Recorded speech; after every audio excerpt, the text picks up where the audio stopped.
किला कर रखा था कच्चा भैरव के जाप से। कोर्ट केस में तारीखें चली, लगातार तारीखें चली। घर आने के बाद उनने धाद मार दी कहाँ, सीधा अपने ताड़ी खेत गोलू देवता के। सत्य घटना है, इसमें कहीं से कोई असत्य नहीं है। अगर इससे किसी कहानी का साक्ष्य देखना तो मैं इस कहानी का लास्ट में प्रमाण भी दूंगा। उत्तराखंड घूमूलो क्या टिहरी क्या मुनशारी, उत्तराखंड घूमूलो क्या टिहरी क्या मुनशारी। हाचू हाचू हाचू हम पहाड़ी नीचू नीचू। जय महाकाल, हर हर महादेव। महादेव आपकी रक्षा करे हमेशा। उत्तराखंड के सभी देवी देवताएं आपकी सदा रक्षा करें। और हमारे पूर्वजों की धरोहर है, इस कार्य को आगे बढ़ाने में मैं एक पहल और लेकर आया हूँ आज। और इसमें मैं आशा करता हूँ सभी भाईवर और मित्रवर मेरा इसमें साथ देंगे और सहयोग देंगे। दोस्तों, जो मैं आज आप लोगों के बीच में जो कहानी लेकर आ रहा हूँ, ये सत्य घटना है और इसमें एक रत्ती झूठ नहीं मिलाया जाएगा। सच बराबर तप नहीं, झूठ बराबर पाप, मैं शुरू से कहता हुआ आया हूँ। तो ये घटना का भी मैं साक्ष्य रखूँगा और पेश रखूँगा। शुरू में इसमें सारे काल्पनिक नाम रहेंगे और अंत में लास्ट में मैं इसमें आपको सारे किरदार खोल दूँगा कि कैसा हुआ और किस वक्त ये सारी चीज़ें हुई थी। तो मैं कहानी पे चलते हैं दोस्तों सरस। दोस्तों, ये घटना जो है ये ज़्यादा पुरानी नहीं है। आज से ठीक लमसम 3 महीने या 4 महीने पुरानी है कुछ। 4 महीने घटना पुरानी है। और ये उन लोगों के मुंह पर तमाचा है जो हमारे नास्तिक भाई बोलते हैं कि यार ऐसा हो नहीं सकता है। हम कानून को मानते हैं, हम कोर्ट कचहरी को मानते हैं, सारी चीज़ों को मानते हैं। लेकिन मैं इस कहानी के माध्यम से बताना चाहता हूँ, जहाँ पर किसी का डंका नहीं चलता, जहाँ पर किसी का जोर नहीं चलता, जहाँ पर किसी का बस नहीं चलता है, वहाँ पर सिर्फ गोलजू का ही बस चलता है। मैं इस कहानी के माध्यम से पेश करना चाहता हूँ। ऐसा नहीं कि हेम अपने मन से कह रहा है, मैं आपको प्रूफ भी दूंगा और सारी चीज़ों को दिखाऊँगा भी आपको। और बीच बीच में उनकी क्लिपिंग भी दिखाऊंगा, उस कहानी की बीच बीच में मैं क्लिपिंग भी डालूंगा कि ये सत्य। आपको ये भी देखने को मिलेगा कि सच्चाई कितनी बड़ी होती है। इस कहानी में पता लग जाएगा कि आपको जब सच पर जो देवता होता है वो देवता सबको पीछा कर सकता है, फिर चाहे घर में कोई कितना बड़ा कुलंकारी इष्ट क्यों नाच रहा हो। दरअसल जिनके घर में मैं कहानी लेकर आ रहा हूँ उनके घर के जो कुल इष्ट थे वो भैरव बाबा थे। और जो उनके घर में साक्षात ताकत थी वो कच्चे भैरव की थी। और ये था कि वो जब भी अपने घर से पूजा और जाप करते थे तो ऊपर के छत हिलते थे, तीनों छत हिलते थे, ऐसी ताकत थी वहाँ पर। तो मैं वो कहानी उनकी कहानी लेकर आ रहा हूँ आज, तो आप ध्यान से सुनना। हाँ, साक्षी है इस चीज़ का कि भक्तों के कारण लड़ाई हुई जाती है आपस में। और जो मेरा थंबनेल है वो इसी लड़ाई को लेकर है कि किस तरह गोलजू ने आए और गोलजू ने आके भैरव बाबा को पीछे करा और माता कालिंगा को पीछे करा। और पूरे घर के जितने देवते सारे भ्रमित थे और कोई अंत तक पता नहीं लगा पाया कि आखिर शक्ति किसकी चल रही है।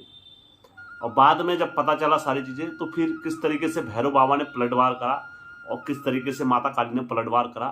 तो ये कहानी आप मेरे 2 पार्टों में सुनना, 2 पार्ट पूरे बनाऊंगा, तो आप दोनों पार्ट मेरे देखना दोस्तों। आज पहला पार्ट ये आ रहा है गोलजू का, और दूसरा पार्ट भी देखना दोस्तों आप, ठीक है। में जो भी रहेंगे, जो नाम वगैरह रहेंगे काल्पनिक रहेंगे, लेकिन लास्ट में मैं सारी चीज़ें खोल दूंगा दोस्तों, ठीक है।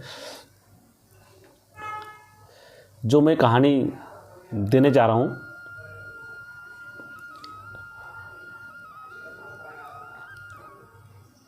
दो 2008-9 की बात है। एक हमारे गांव में बुजुर्ग आदमी है काफ़ी। ये दरअसल घटना जो है ये रामनगर शहर की है। और रामनगर शहर में एक बुजुर्ग आदमी है, काफ़ी मेहनत मजदूरी करके अपना जीवन व्यापन करते हैं और पेट वगैरह पालते हैं, सब उन पर ही निर्भर करते हैं। मेहनत मजदूरी, और शाम को मेहनत मजदूरी करा और दिन में खाया, शाम को मेहनत मजदूरी करा और खाया। तो जो घटना हुई, ऐसे करते करते उनके ये 3 भाई थे। 3 भाई में जो इनके परिवार में थे, 3 भाई में नाम बता देता हूँ, कालू, लालू और गोलू, 3 भाई थे और सबका विवाह हो गया था। तो जो बड़े भाई थे, मैं मेन स्टोरी पे ले चलता हूँ। जो कालू थे, जो बड़े भाई कालू थे, कालू के 3 पुत्र थे जिनका नाम मोहन हो गया, जिनका नाम महेंद्र हो गया, सबसे बड़े लड़के का नाम ललित हो गया और मोहन हो गया। और जो उनकी पुत्री थी, एक का नाम हेमा और दूसरे का नाम तारा था। अब इनके पिताजी ने क्या करा, जो ये कहानी लेके जा रहा हूँ मैं तारा के ऊपर लेके जा रहा हूँ, जो दूसरे नंबर की छोटी लड़की थी उनकी। दरअसल सबसे बड़ा लड़का कौन था? महेंद्र सबसे बड़ा लड़का था। तो इनके पिताजी ने क्या करा, सभी पुत्रों की शादी करी अपने। तो 2008 या 9 में तारा का विवाह करा और लोगों से कर्जा मांगा। यार दोस्तों, हाँ, एक मिडिल क्लास फैमिली के लिए ये संभव तभी हो पाता है, वो कोई भी कार्य आदान प्रदान और कर्जा लेके ही करता है कोई भी व्यक्ति हमारे उसमें, क्योंकि हम सक्षम इस चीज़ के लिए नहीं होते हैं दोस्तों। मिडिल क्लास की फैमिली, हमारा लेन और प्रदान से ही कार्य चलता है, तभी जाके हम कोई कार्य सफल करते हैं। अब हमारे जो पूर्वजों की रिवाज है, थोड़ा मैंने मदद कर दी, थोड़ा किसी ने मदद कर दी, तो किसी भी का विवाह संपन्न करवा देते हैं हमारे यहाँ, जो परंपरा है हमारा। तो इन्होंने भी अपनी पुत्री का विवाह इसी तरह लोगों से थोड़ा इधर से मांगा, थोड़ा उधर से मांगने का इन्होंने अपनी पुत्री का विवाह धूमधाम से कर दिया। अब शादी जब हुई और जिनके साथ शादी हुई उनका नाम हम प्रकाश रख देते हैं।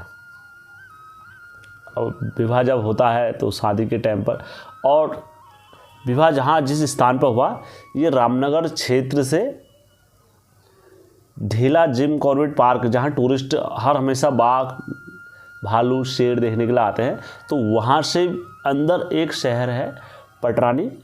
तो पटरानी, वहाँ से फिर जंगल का रास्ता 3-4 किलोमीटर और है अंदर, जंगल का रास्ता है, सुनसान, कोई आता नहीं है, कोई जाता नहीं है, केवल वहाँ पर यही लोग वहाँ रहते हैं। मतलब 800-900 मवासे करीबन होंगे वहाँ पर, इतने ये वहाँ रहते हैं, वो जंगल के बीचों बीच में। तो वहाँ इनका विवाह धूमधाम से 2009 में करा और वहाँ लड़की खुशहाल रहने लग गई विवाह के बाद। अब ये तो परंपरा चली हुई आई है कि विवाह के बाद 1 साल आदमी सही रहता है, 2 साल 3 साल, उसके बाद आदमी और पति पत्नी में क्या होता है, खटपटाहट। लड़का आए दिन, प्रकाश जो था, अपनी बीवी को टॉर्चर करा करता था। तो दहेज में कुछ लेके नहीं आई और ये लेके नहीं आई, तो वो कहती थी जितना है हमारे पास इतना ही है और हम क्या करें, हम गरीब व्यक्ति हैं और हमारे से ज़्यादा, इससे ज़्यादा नहीं हो सकता है। तो इन्होंने काफ़ी सोचा प्रचार करा, तो ये काफ़ी परेशान हो गए। तो बाद में क्या हुआ, 2000 फिर इनकी एक पुत्री हुई, जो तारा के एक लड़की हुई, सबसे बड़ी लड़की हुई, जिसका नाम मधुरी लग देते हैं। फिर उसके बाद एक पुत्री और हुई, फिर लड़के हुए, मतलब 4-5 बच्चे इनके हुए। 4 बच्चों में से जो प्रकाश था वो मतलब ऐसा हो गया, चिड़चिड़ापन हो गया। तो 2014 या 16 की बात होगी, तो उन्होंने अपनी पत्नी को मारा, खूब मारने के लिए, मतलब जान से मारने का प्लान बनाया। तो उन्हें मारा, मारते उसके सास ने मारा, ससुर ने मारा। तो उसने जैसे तैसे मनोट टेकने के बाद जो उसकी लड़की थी, और लड़की वो मतलब जलते हुए मुछौला फेंक दिया वहाँ को, उसकी लड़की की ओर को। अब जब मुछौला फेंका तो उसके वहाँ पर को, तो उन्होंने क्या करा, मुछौला फेंकने के बाद तुरंत उसको गुस्सा आया, तो उसने अपने भाई को बुलाया, जिसका नाम ललित को बुलाया। उन्होंने कहा, अपने घर में बुलाया, उन्होंने, पिताजी ऐसा हो रहा है, ये मेरे को मार रहे हैं आए दिन, और ये मतलब कल शाम तो इन्हें मार ही दिया था। तो उनके भाई वगैरह गए वहाँ पर समझाने के लिए कि यार तुमने ये ऐसा नहीं करते, ये कर। तो वहाँ पर क्या हुआ, ये पूरे गांव वाले एकत्रित हुए। एकत्रित होने के बाद इन्होंने क्या करा, दरअसल वो वहाँ पर एकत्रित होने के बाद इन्होंने क्या करा, उनके साथ हाथापाई स्टार्ट हो गई। तो शाम का टाइम था, जंगल का इलाका था, तो इन्होंने उनको मारा। तो मारने के बाद जो ललित था, ललित का सर फाटा। सर फाटने के बाद ये पुलिस केस हुआ, 2014-16 की बात है। तो पुलिस केस हुआ, तो पुलिस ने दोनों पक्षों को बुलाया।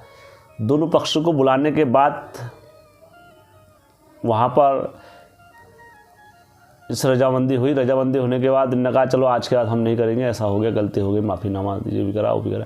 अब रिश्तेदारी की बात थी, उनकी बहन भी वहाँ खा रही थी, तो उन्होंने कहा चलो ठीक है फिर। और जो ललित गया था, तो ललित की शादी भी उसी टाइम पर हो रही थी। उसकी शादी को भी मतलब 1 साल करीबन हो रहा था। तो उसकी पत्नी भी काफ़ी रोई बिलाई, उन्होंने कहा मेरे भाई ने मतलब ऐसा कर दिया, नहीं कर दिया, मेरे पति को मारा। तो ये उनके लिए बड़ा धर्म संकट था।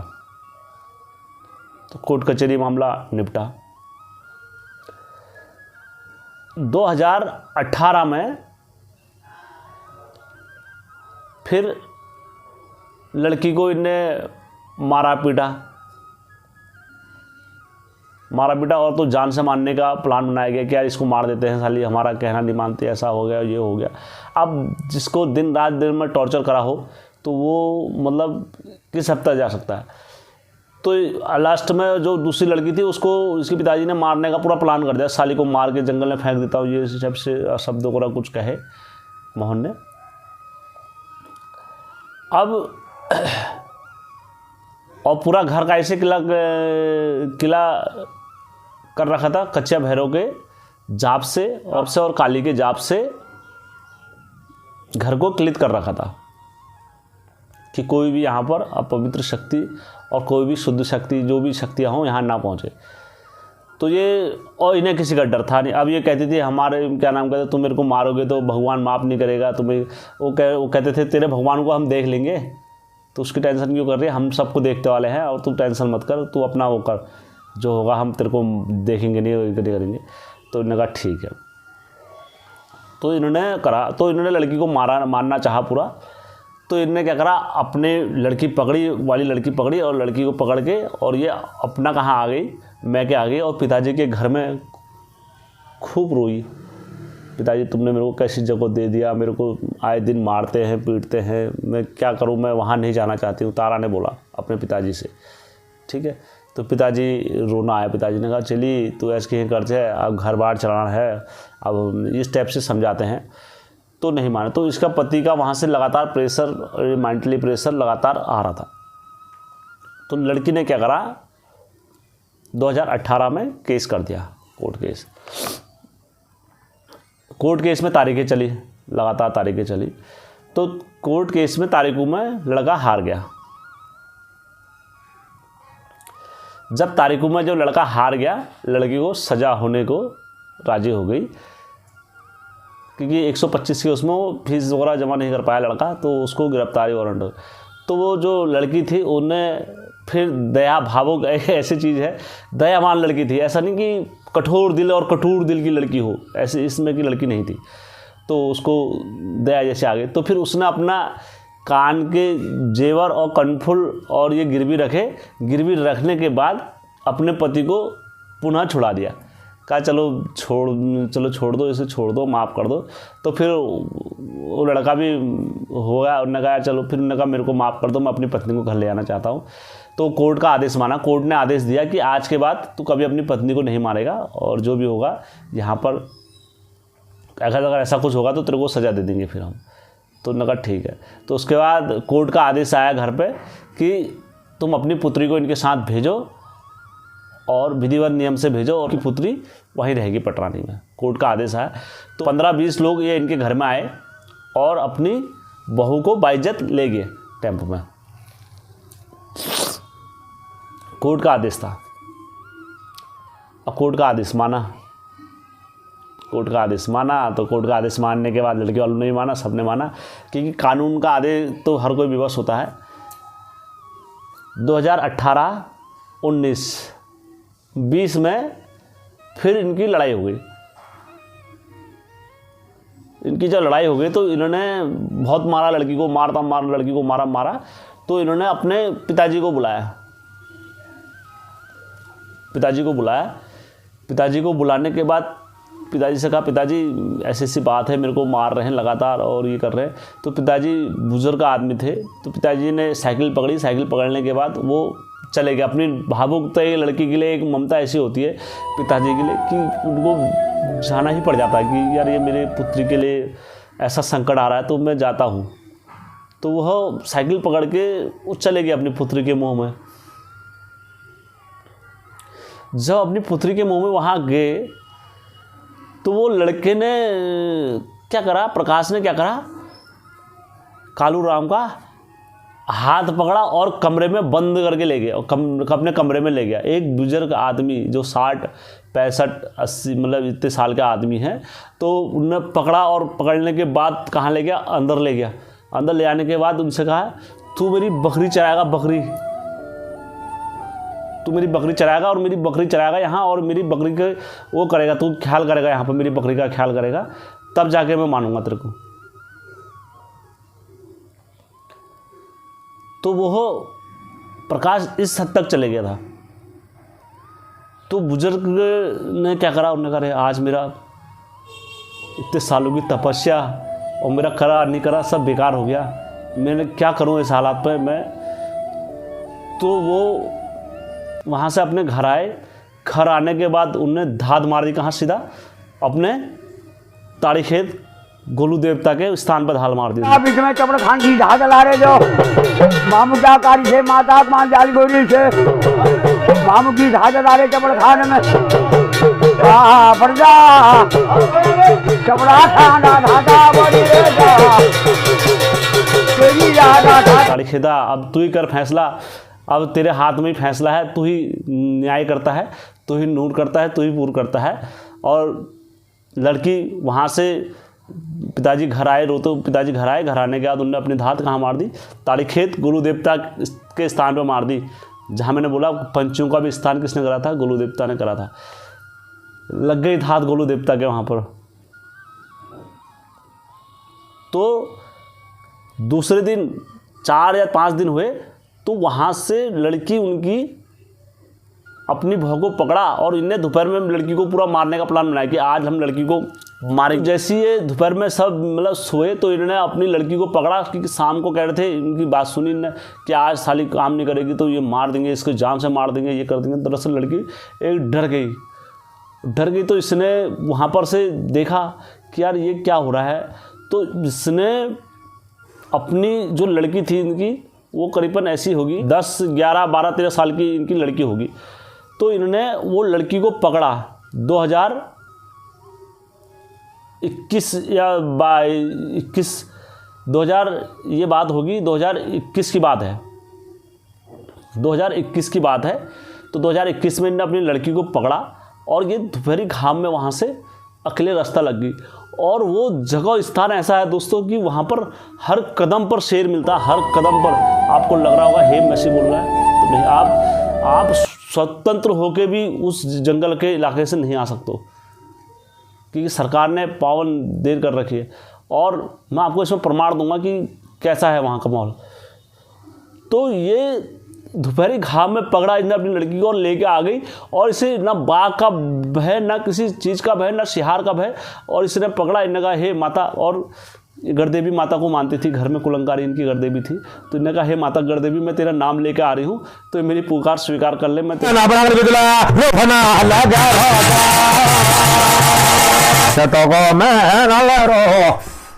धूपरी को घामा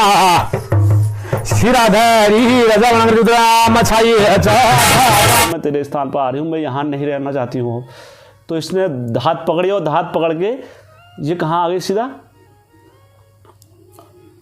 अपने स्थान से अपने पिताजी के घर में आ गई। तो पिताजी ने इसे रखा, और पिताजी ने रखने के बाद इसे पिताजी ने कहा बेटा जहाँ मेरे 3 लड़के खा रहे हैं वहाँ पर तेरे को भी मैं जगह दूंगा, तू भी यहीं खा, तेरे को जाने की ज़रूरत नहीं है वहाँ। तो पिताजी ने अपने जैसे 3 पुत्र थे उनको भी रखा और इनको भी रखा, और रखने के बाद ये राजी खुशी वहाँ पर खाने लग गए। तो समय बीतता रहा, लड़की भी काफ़ी तंदुरुस्त हो गई, 6 महीने में हंसता खुशता रही, और जो उनकी नातनी थी वो भी हंसते खुलते रही। और लड़की ने फिर रामनगर क्षेत्र में अपने इधर जॉब करना भी स्टार्ट करा। और जॉब करने के बाद लड़की सुबह जॉब पर जाती थी, शाम को अपना घर आती थी और विधिवत खाती थी और रहती थी। क्योंकि अब वहाँ क्या हो गया, 2021 की बात थी, 2021 लास्ट की बात थी, तो 2023 फाइनल लगाई था। तो क्योंकि बोलते हैं ना, धात एकदम तुरंत फैसला नहीं होता कहीं भी। धात कहाँ पड़ गई थी, ताड़ी खेत में धात पड़ गई थी, चवण खान में धात पड़ गई थी। जो धात पड़ी थी वहाँ दोस्तों, जो पकड़ा चमड़खानी घोड़ा पड़ गई थी वहाँ दोस्तों ताड़ी खेत में। जो पकड़ा घोड़ा अपना गोलू देवता ने, और पकड़ने के बाद चली धार और लगाई धार की कहाँ को, सीधा जंगलों में धार लगाई और चल गए वहाँ घोड़ा लेके, चले वहाँ घोड़ा लेके। तो पुतलिया पाग परी रेशमी सलवार परी, दो धारी तलवार जो पकड़ी, कमर में कटार जो धरिया लो, अपनी घोड़ी कणी रजा तुम्हा सजाना लगा। जय हो वाला गोरिया हो रजा, चांदी की रकाब जो धरी सुंदरी जीन जो धरी हालिए, राता भोजी मधुर तुम हो सवारा है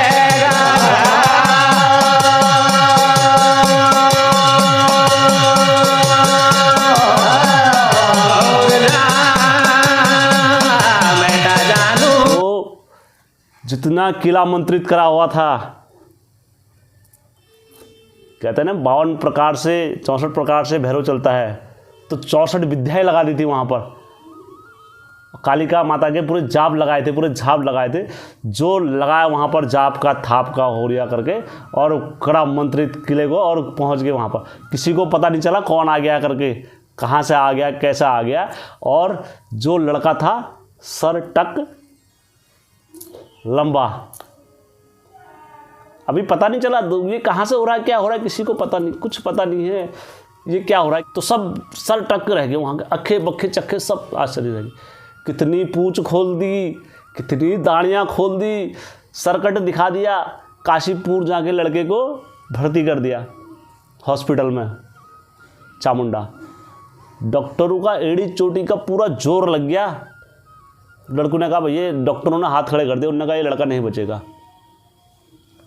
जब थक हार के धरती पैताल 9 खंड पूरी धरती खोजी, तब कहीं कोई इसका तोड़ नहीं मिला कि यार ये आखिर क्या हो गया।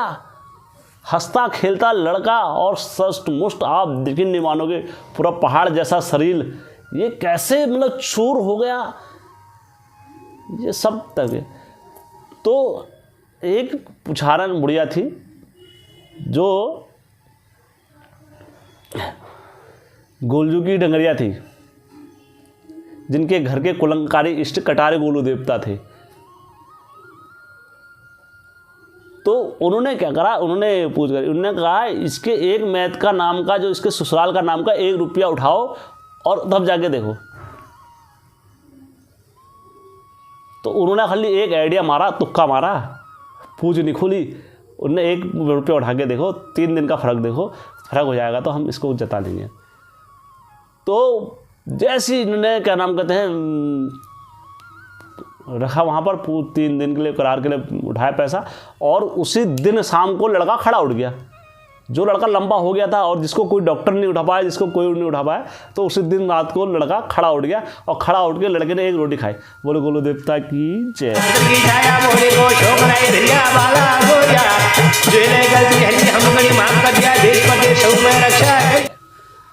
तो दोस्तों जब लड़का खड़ा उठने के बाद उसने शाम को 1 रोटी खाई और फ़र्क मिल गया लड़के को, फ़र्क मिल गया। तो उन्होंने कहा ये अचंभा होगा, क्या होगा।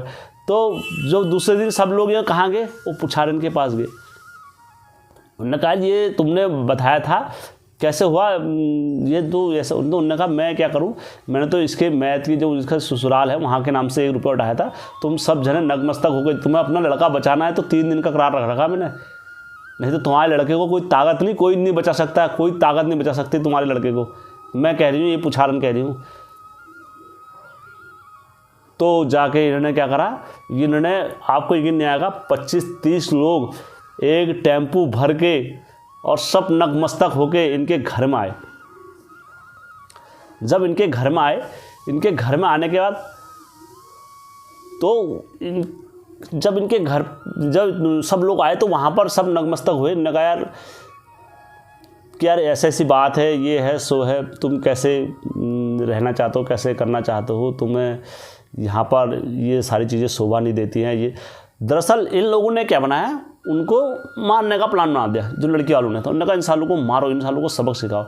और आम पब्लिक की बातों में और जनता की बातों में आ जाता हर कोई। तो इत्तेफाक से इनके गांव में एक थोड़ा मतलब ऐसी व्यक्ति था जिसे अपना नतिया वगैरह कहा करते थे। तो दरअसल वो इनके काम आया करते थे हर हमेशा, तो इनके साथ में रहा करते थे। तो इनने कहा चलो मैं करता हूँ। तो इनने एक बार वो दरअसल घर में आए थे और इत्तेफाक से उनका भी वहाँ पर पहुँचना हो गया।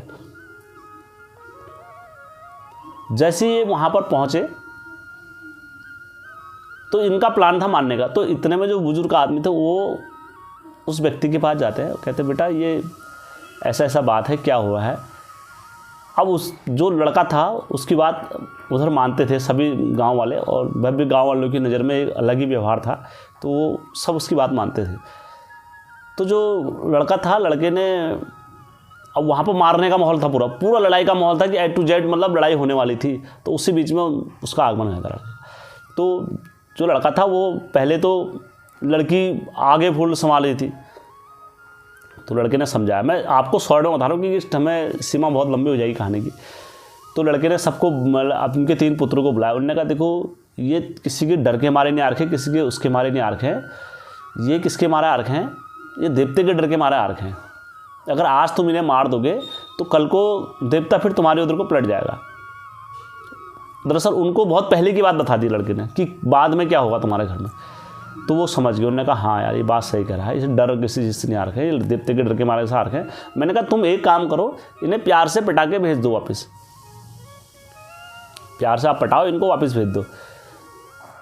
तो उन्होंने कहा हमें तो आता नहीं है। तो उन्होंने कहा कैसे करें। तो उन्होंने कहा वो लड़के ने क्या करा, जो इनके गाँव के लोग थे उनको बुलाया वहाँ पर, और जो लड़की थी लड़की को बुलाया, और जो उस गांव के लोग थे, उस गांव के करीबन नहीं भी आए, 8-10 लोग, 15-20 लोग उस गांव के लोग आए वहाँ पर।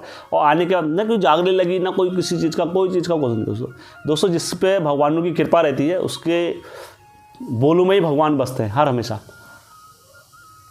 तो वहाँ पर फैसला हुआ। तो उनका जब फैसले करने की बात आई तो उन्होंने कहा, जो लड़का था सभी लड़का, उन्होंने कहा भैया ऐसा है, आप कह रहे हो कि यहाँ से देवते लगे हैं, लेकिन मैं नहीं मानता यहाँ का कोई देवता लगा। कभी इनका ना दोष लगा ना फटकार लगा। और ये सभ्य आदमी ऐसे हैं, इनके बारे में पूरे गांव में ले लो कि इन्होंने कभी किसी व्यक्ति का 1 रुपया नहीं मारा होगा। और जो भी है इनके पास श्रद्धा, मेहनत मजदूरी करके ही इन्हें खाया है और इसी पर निर्भर रहते हैं। और मैंने कहा तुम कह रहे हो कि इनका देवता लगा है, तो और क्या प्लानिंग चल रही थी वहाँ पर कि वो कह रहे थे कल इनको बबूती लगाओ, परसों हम बकरे लेकर आते हैं, 10-10 बकरे काटते हैं। वो और ये बुआ है हमारी, तो ये खुशी मन से कह रहा है तुम्हारा लड़का 1 महीने में ठीक हो जाता है। तो यहाँ पर आके जो हमारे घर के इष्ट का जो भी होता है, ठीक है, जो टुकड़ा जो गोयल का चढ़ता है, जो माता का श्रृंगार जो भी चढ़ता है, देखो आप लोगों के वहाँ भैरव है, भैरव की रीत अलग होती है ना, ठीक है। कितना कोर्ट में कचहरी में हर जगह जेल जाने वाले थे, उन्होंने कहा जमानत के लिए भाई साहब तुम्हारे पिताजी भी ले आए, पता ही फोन नहीं आएगा ना। हमारा तुम कह रहे हो ऐसी बात ना, हमारा देवता किसी पर नहीं लगता, आजीवन तक नहीं लगा, ना कभी लगेगा। उन्होंने जो वृद्ध महिला थी, उन्होंने कहा बेटा मैं 17-80 मतलब इतने साल हो गए हैं मेरे को और मैं नाचती हूँ। उन्होंने कहा अम्मा हम आपका सादर प्रणाम कर रहे हैं, और हम आपको ऐसा नहीं कि आपने गलत बोला हो। अगर ये बात सत्य है कि इनको ये हो रखा है, तो पहले तो देंगे हम यहाँ से पर्चे कि ये अगर ऐसा होगा ये होगा करके, उसके बाद तुम लेना खर्चे। इन्होंने कहा ठीक है। तो दोस्तों वीडियो बहुत लंबा हो गया है, इस कारण से इसका मैं पार्ट 2 कल डालूँगा, तो आप ज़रूर देखना पार्ट 2 कल इसका। और आज के लिए इतना ही मैं आप लोगों को कहानी को ऐड